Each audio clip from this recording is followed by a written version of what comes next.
எனக்கு ரொம்ப வருத்தமா இருக்குப்பா. அண்ணா நகர்ல உள்பாவாடைய காலம்னா என்னைய கேட்கறாங்கன்னு கருணாஸ் சொன்ன மாதிரிங்க, இன்னைக்கு தொகுதி பங்கீடுல குறைஞ்ச சீட்டு கொடுத்துட்டா உடனே தேமுதிகவுக்கு பாருங்க, தேமுதிகவுக்கு பாருங்கன்றாங்க. கலை யதார்த்தத்தை பேசணும்.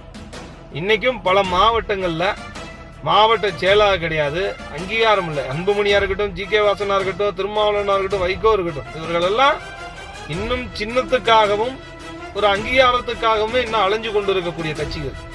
கலை யதார்த்தம் இதுதான்.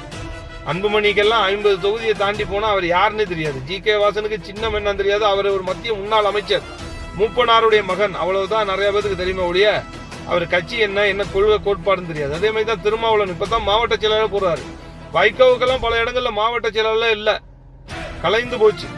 இதெல்லாம் கலை யதார்த்தத்தை பேசாம தேமுதிகவுக்கு உதாரணம் காட்டி பேசுவது வேடிக்கையா இருக்கு. இன்னும் 234 தொகுதிகள் பலம் பொருந்திய கட்சியாக இருப்பது தேமுதிக தான்.